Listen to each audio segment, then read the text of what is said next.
Hi guys. This is my update video in why I have been missing in action. Um, I'm okay. I'm okay. I am okay, but not okay at the same time. As you all guys know, I was transferred to San Fernando, right? I don't know if I mentioned, but the building was deemed unsafe, right? And we used to work from 8 to 12. Excuse. We used to work from 8 to 12, and then one Friday, Mr. Duke came and shut down the entire building. And that Friday, I was permanently moved to Pinal. Yes, I'm traveling from Aruca to Pinal, and it's really tiring, guys. It's really, really tiring for me, and I'm doing it, but it's costing me Yannick, and it's really difficult for me because my son no longer lives with me. But right, he now has to live with his grandmother, and it's really tough for me. And I think I've been depressed as well about it, and the distance that I have to go to work, and then you're already going a distance to go to work, and when I get there, I have no work to do.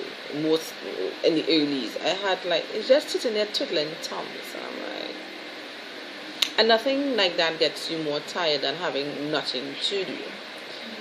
And now school has reopened. My son is not with us. It's really challenging. It's also challenging because his dad he got a promotion and he's working shift. So now I have to ask, and I couldn't get a driver for my son to drop him to and from school. So that was another puddle. And we weren't getting anybody. Nobody wants to run the distance. And I'm like, Lord, And, I kept telling everybody, I will call anybody I could listen and had a listening ear. I was asking if they know anybody who could be a driver and whatever. And, I was even talking to the godmother, Listra, my friend, and she was inquiring or whatever. And then she called me one day. She said, Nicole, listen, if you don't get anybody, I will make the run for you in the morning. Picking him up going to be ticklish, but I will make the run with you in the morning. Might be a little early for him, but we will make the run. She works Bermuda, so she works Montauk, and he's in Curup, so it's not so bad. But days that his dad could drop him, the dad will drop him, and days that his dad could pick him up, he will pick him up. Days I could pick him up, I pick him up. But, everything is a challenge, and I'm seeing where Yannick is changing because he have other cousins by the grandmother, and, everybody parenting style is different. So he kind of gets in, not loose or anything like that, but, you're seeing where he is changing, and it's difficult for me, but I have no control, and, that's one of the things you all don't know, I was a little depressed, and, I'm praying a lot and stuff, and I'm really praying for a new job, actually, and, I'm still asking God, let me accept the things that I cannot change. There are some things that I just don't have any control over, and when I'm telling God that if I'm falling, give me wings to fly or catch me, because it's really, guys, I love my YouTube channel, and I have been neglecting y'all because I couldn't come on camera, it's a lot for me to take in. I'm going penal, I'm leaving home at 5:45, I'm still getting to work at 8:30. I am getting a drop on an afternoon straight to Shogunas. I just have to travel from Shogunas to home, and I'm still reaching home at 6 after 6. So, guys, I'm tired, And then my son, not having my son at home is hard rendering for me. You all know my son is my everything. Come high water. Yeah, my son is my everything, and I am an excellent mother. People could say, no, Nicole, you're cheating. I know I'm a good mother. I do everything for my son, not everything, but I do my best to bring him up in the correct way. I make sure he's educated. I take my time with him. I train him. I am a good mother. We do things in the kitchen together, and I miss my son. Nicole, miss her son. And it's really heart rendering for me. I know I'm rambling a little bit, but bear with me. And for all the persons who will message me, text me, know where I am, especially Vanessa. Vanessa, thank you. Vanessa, know I'm having it really hard. and she messaging me, and then my phone come on go through, so she can't WhatsApp me like how she used to, so, but, I really appreciate, but guys, so far everything is working out, but I really praying for a new job. I really am. I am sending out a lot of applications and stuff, and I'm really praying for a new job. And well, everything was happening. One of my friends, his dad died. Then my friend, her son died. She had to bury him, and little did I know that I would have had a death a few days after.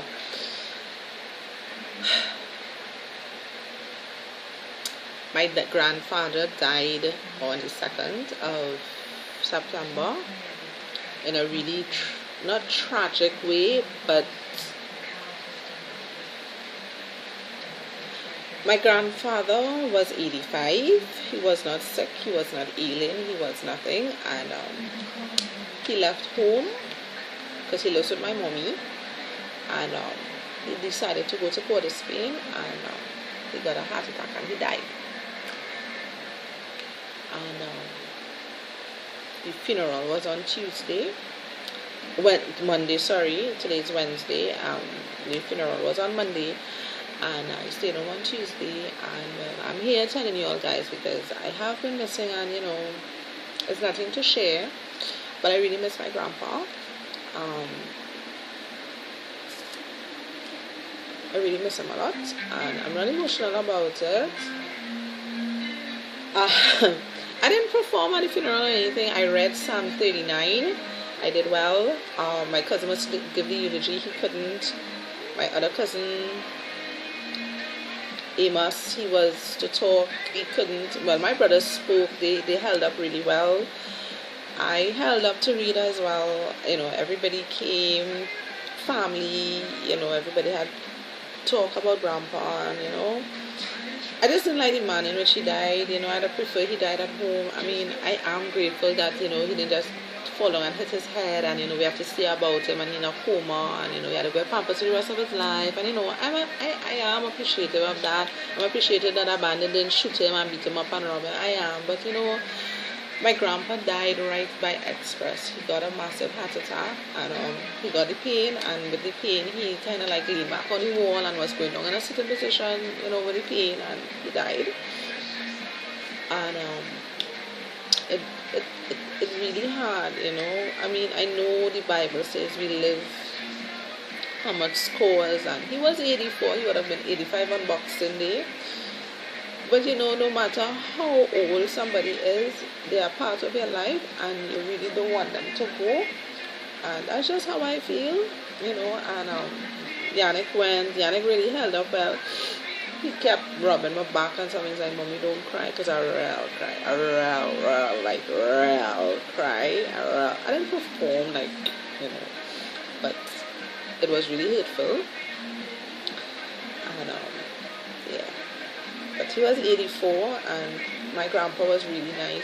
He, we all are not perfect, but he never liked to put anybody out of their way for him, because he had cataract surgery, and my brothers would always have to put the drops in his eyes and stuff, and carry him to clinic and stuff. And my brothers are twins, and the last one, he used to cry. He is feeling it a lot. He will cry at the gravesite because, he was the one to carry him clinic. He was the one to buy him and use it every day, put the eye drops in his eye, make sure he ate on time because mommy is working. That brother, but my two brothers are more self-employed. They do plays and productions and that kind of thing. My brother won Ministry of Health poetry slam and stuff, and he into producing his own plays and stuff. So they are basically self-employed, and so they are feeling it. But Brendan, but Brandon is feeling it the worst. Well, Yannick held up well. He was like, "Mommy, don't cry. We're here for you. I'm here for you." And he was like, "Every time we go out, we're gonna come here and visit Grandpa, because what happened? My grandmother is in that plot, and which is his wife, and then we put Grandpa on top of her on Monday." So it's like a family thing, and so we could go and visit and stuff. But That's what is happening to me. So that's why I've been missing in action. And I'm not sure if after all these videos I post, when else you're gonna see me, because I'm really hurting still. And I didn't get to talk to him. So I guess that's what's bothered me too. I did go home. We did see him. Yannick went home. We all went home. We lime, and But to say I talked to him before, and I guess at least I don't, we don't quarrel and stuff. Our family, we don't like that. We just friends, and not like we don't agree with things, but we don't quarrel. So I don't have anything that I feeling bad that we quarrel or anything for, nothing like that. But I didn't get to talk to him, and the me added that he died in Port of Spain. But you know what? God was still awesome, because my cousin Anson, his wife, is a police officer, and it so happened that somebody who knew my grandfather and knew her saw what happened and saw her and called her one time on her cell phone. Not saw her, sorry. Called her one time on her cell phone. It was so happened that she was the person doing business, and being a police officer, she just made some calls and everything was discharged really quick. Right time mom got there, he wasn't anymore. Where I was, I couldn't move. I couldn't be there. I couldn't go for the autopsy, and because I'm in penal and I'm on contract month to month, so every day that I stay home I don't get paid. They didn't give me our full contract back. It's not me alone, so we're on month to month kind of thing. And so going to the funeral on Monday, I was going home every day and that kind of thing, and helping mommy, and we're preparing. We're not a family to have a week and stuff, but if anybody passed through, but we wasn't keeping up anything. The Mothers Union came, because my mom is in the Mothers Union, family came up, that kind of thing, and then we went by family and that kind of thing. So it was really tiring. So I stayed home yesterday, Tuesday. Yeah, my grandpa looked nice. We put him down in a grey suit and a pink shirt, and I and Yannick and some other members wore pink and black. I had to sew my own outfit this Sunday night, because like what I wanted to wear wasn't feeling right, and I bought fabric this Saturday in the mall, and after pan class with Yannick, and I sat down and I made my own outfit, a blouse and a skirt, a nice top. I look really pretty, and I had on a hat with my veil and stuff. I got it at Genera's, and yeah, I look cute. In all my sadness, I look cute. And my grandfather was a real dresser, and he wouldn't want us looking any. We had to send him off properly. And I will miss my grandpa a lot. I know he have lived a full life. He born 1929. I know he lived a full life. He saw things. But as I said, none of us want to lose our loved ones, even though they're all miserable or whatever the case may be, sick, ailing, whatever. We don't ever want to let go of them. So yeah. So guys, I need to stop now, and yeah. So for all those who send the condolences, because I would have posted it on Facebook that I'm putting my grandpa to rest on Monday. So I thank you for all your condolences and sympathy and taking the time out to write something on my page. I really appreciate it. So thank you guys. I don't know when you'll see me again, because it's really a trying time for me, both with my grandpa and my job, and not having Yanni home. So yeah, so I'm looking for a job. I know no job is perfect, guys. I know no job is perfect. I know that, but it's a bit challenging for me. And I mean, I am a strong individual, and I know God is trying to teach me something. I'm not sure what it is, but God still helps those who help themselves. So I'm still sending out resumes, and I'm really trying. Right? So guys, keep me in your prayers. I'm really asking God to just hug me and love me and keep me safe. I am just to wrap his arms around me, because yeah. So yeah guys, I'm going to end because I'm rambling, and it's already 40 minutes. So thank you guys for viewing, and thank you guys for understanding. Okay, bye bye.